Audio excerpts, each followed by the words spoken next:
There's a very common saying that all good things must come to an end, and even though that is hard to admit, it's just a reality that we all have to live with. My recent visit to Pakistan was over in no time, and before I knew it, it was time to head back to America after being gone for almost a month. This video covers the first segment of my journey home, a quick 2-hour flight from Karachi to Doha with Qatar Airways Q Suite Business Class on the Airbus A350-900.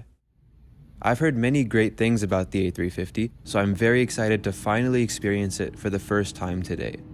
Without any further delay, I invite you to please sit back, relax, and enjoy the video.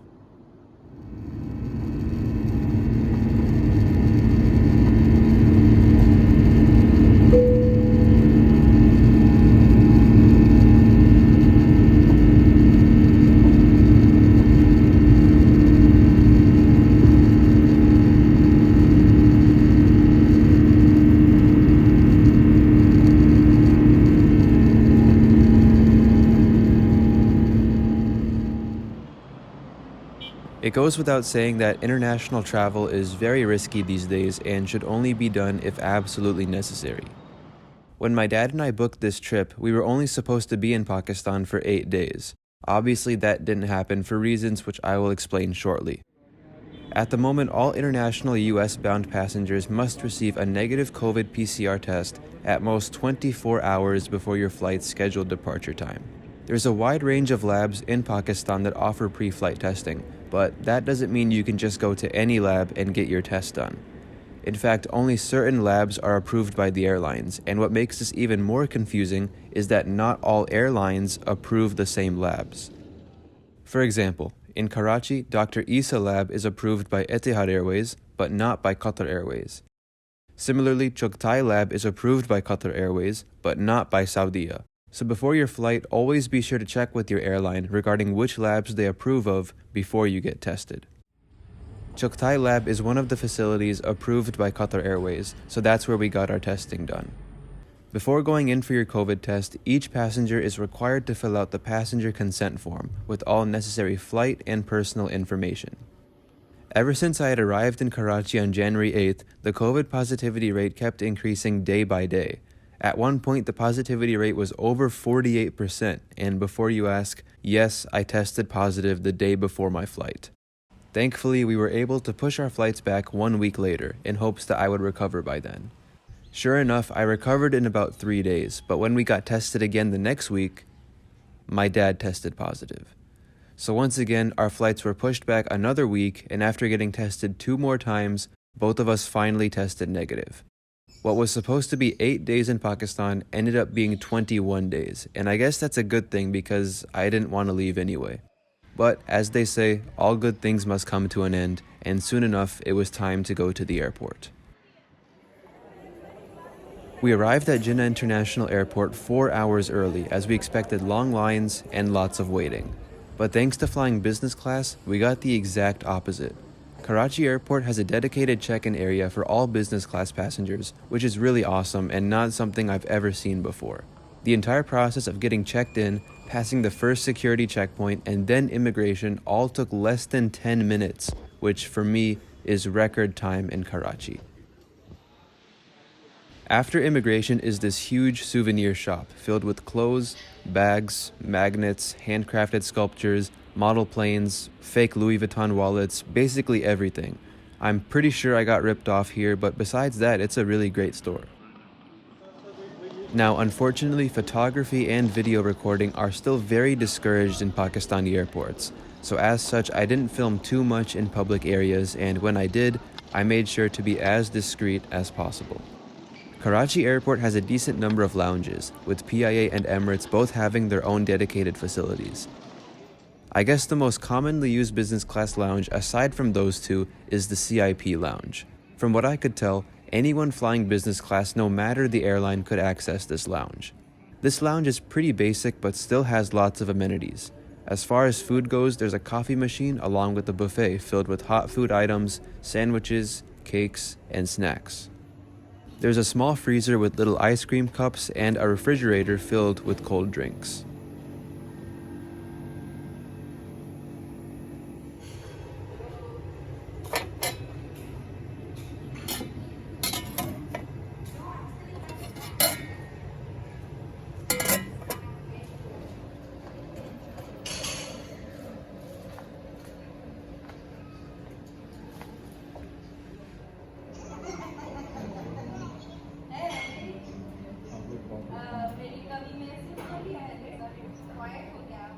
The lounge staff, in true Pakistani fashion, are very hospitable, friendly, and always making sure you're doing okay. Aside from food, the lounge has Wi-Fi, charging stations, and a newsstand with both international and local newspapers. There's also what looks to be a workstation, but I doubt anyone uses it. The lounge also has an upper level with lots of couches and a prayer area. Not many people come up here, so if you need a quiet area to rest a little before your flight, this would be the place to do it. Overall, I was impressed by the CIP lounge. Even though it is rather basic, I still was very satisfied with the amenities offered, and spent almost 2 hours here before finally heading to the gate. The Jinnah Terminal, also known as the main terminal here at Karachi Airport, is set up in a rather unique way. The terminal's main building is basically divided in half, with one half being for international flights and the other for domestic flights. This main building houses all offices, check-in areas, lounges, and duty-free shops. The main building then branches out into 2 satellite concourses where all the gates are located, again with one being for international flights and the other for domestic flights. You should also be aware that all passengers will pass through 2 security checkpoints when departing from Karachi. The first checkpoint comes at the beginning, before you even enter the main check-in hall, and the second comes later on, before you enter the satellite concourses.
Our aircraft tonight is Alpha 7 Alpha Mike India, one of Qatar Airways' youngest A350-900s. This aircraft has 283 seats, consisting of 36 in Q-Suite Business and 247 in Economy. So far, these 10 are the only A350-900s that feature Q-Suite. I've linked a very helpful website in the description below that lists all of the Qatar Airways aircraft currently fitted with Q-Suite Business Class.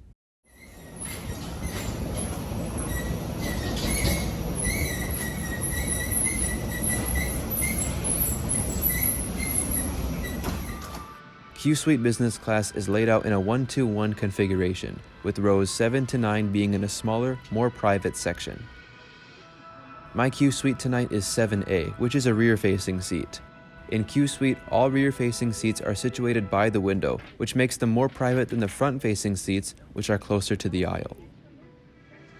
Each Q-Suite comes with a very large touchscreen in-flight entertainment monitor, with a small shelf underneath. Below is the tray table, which, as you can see, could have been cleaned a little better. The table is very solid and is released by pressing a button on the underside. At the bottom is a very large footwell, which can also be used as an extra storage space during the flight. On the window side of the seat is an adjustable armrest. Unfortunately, the one at my seat was very stiff, so I was unable to raise or lower it. In front and to your left side is a large shelf on which you will find the hygiene kit and bedding. Here's the welcome drink, which in my case was water, and refreshing towelette that I was served a few moments earlier. Below the shelf is a small nook where the menu cards and smaller belongings can be stored. Here we have the seat controls, followed by an NFC sensor, headphone jack, power outlets, and the remote control for the in-flight entertainment, which actually looks a lot like an Android phone. Finally, at the bottom is a small seat pocket for the safety cards. On the left side of the seat is a small ottoman which, like the armrest, can be raised and lowered. Inside the ottoman you'll find the air sickness bag, water bottle, noise-canceling headphones, and space for storage. Unfortunately, like the tray table, the ottoman also had leftover crumbs in it, which I wasn't very happy to see. But moving on from that, the seat also has an adjustable reading light and coat hook. One of the coolest features of Q Suite is the sliding door, which allows for maximum privacy once in the air.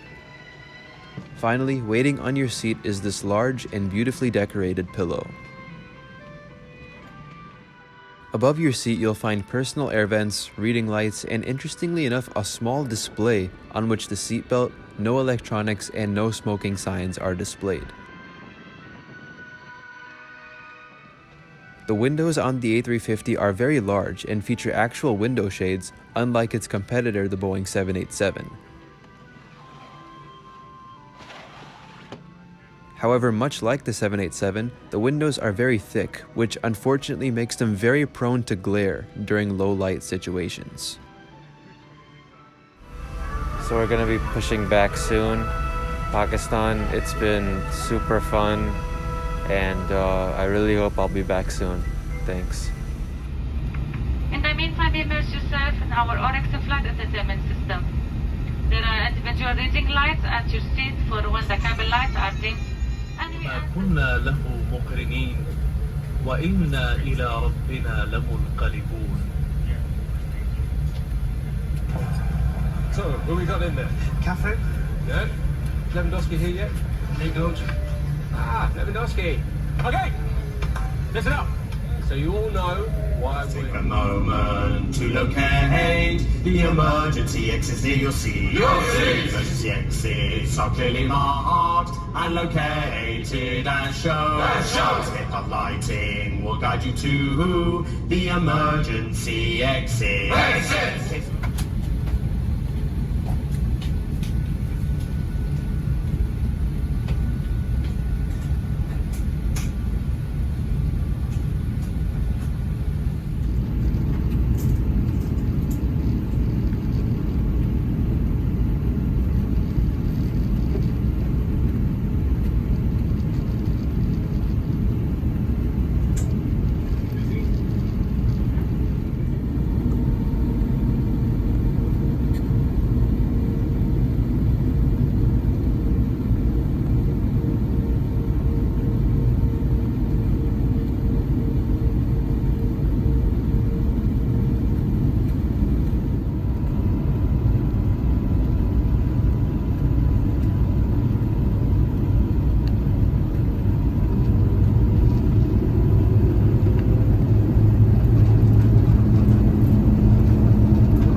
The Oryx One in-flight entertainment system is spectacular and contains all sorts of content options that are sure to keep you satisfied no matter how long the flight is. The system is also very responsive and works beautifully. As alluded to earlier, the A350 features onboard cameras that can be accessed through the in-flight entertainment system. Now, because it's pitch black dark outside, these won't be of any use, but I still thought they were worth showing. Qatar Airways was the launch customer of the A350 and have 65 examples in their fleet. Unfortunately, 1/3 of their A350 fleet is currently grounded thanks to recent fuselage and paint issues.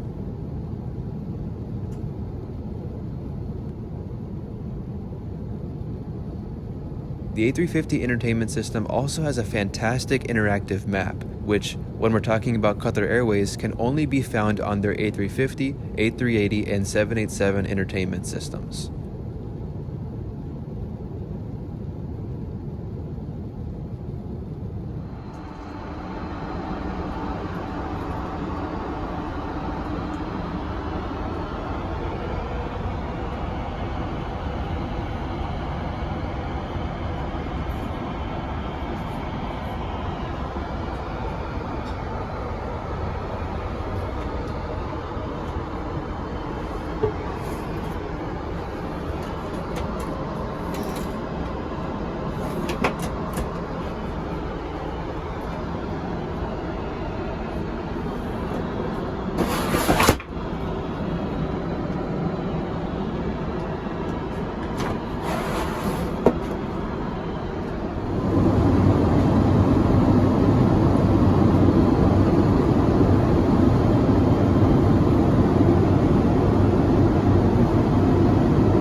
With meal service on the way, here's a look at the menu card.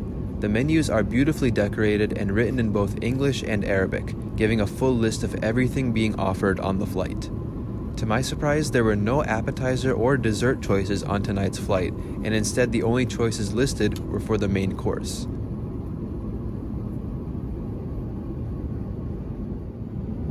For my meal, I decided to go with the mushroom parcel with walnut croquette. This was served with water as my drink, a fresh fruit cup, yogurt, honey, butter, and a croissant. I was initially a bit skeptical on how this meal would taste, but it was actually very delicious, as always. All Qatar Airways meals, even in economy class, are served with metal cutlery, which really elevates the experience. After the meal service concluded, the crew passed out these little mints and refreshing towelettes, which, I'm ashamed to say, I found sort of underwhelming, but still appreciated the gesture. Upon boarding, each passenger receives a hygiene kit. Inside is a singular disposable face mask, pair of disposable gloves, and some packets of hand sanitizer, which is different from my other 2 hygiene kits that came with actual bottles of hand sanitizer.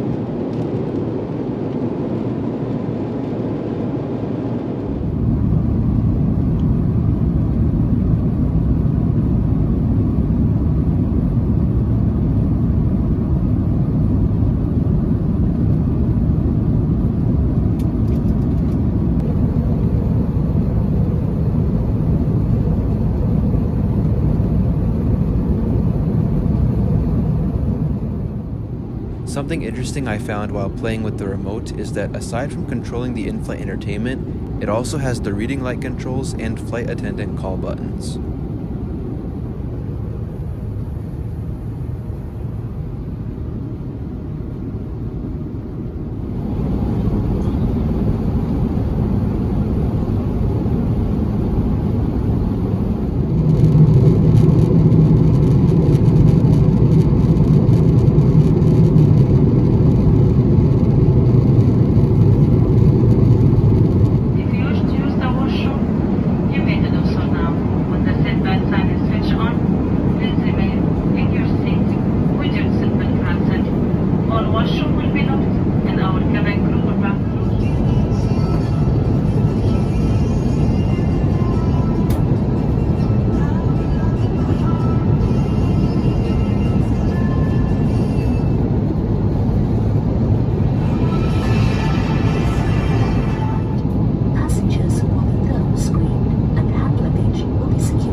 After a very quick 2 hours in the air, it was soon time for descent into Doha.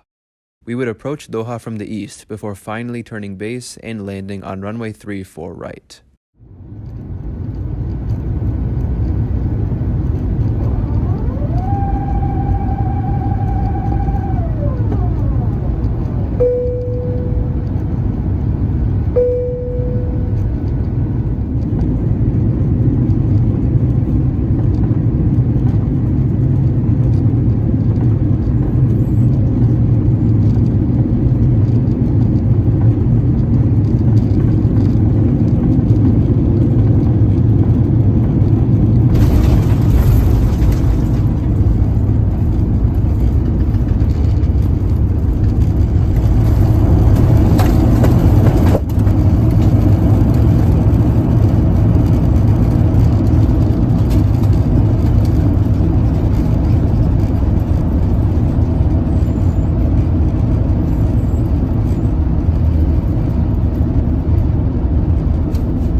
I really enjoyed this quick flight with Qatar Airways.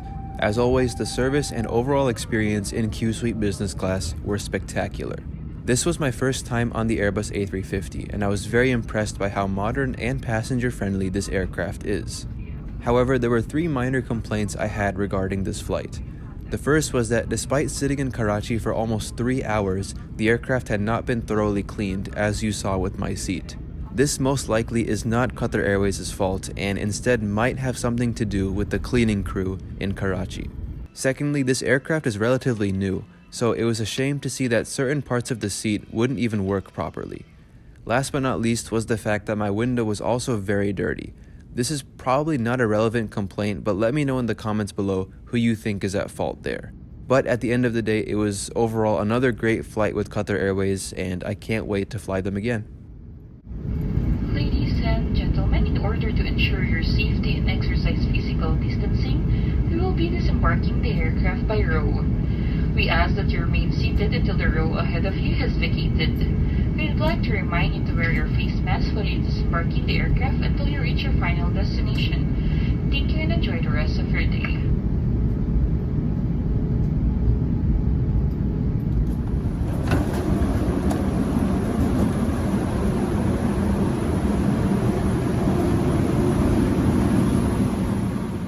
Thank you so much for joining me today.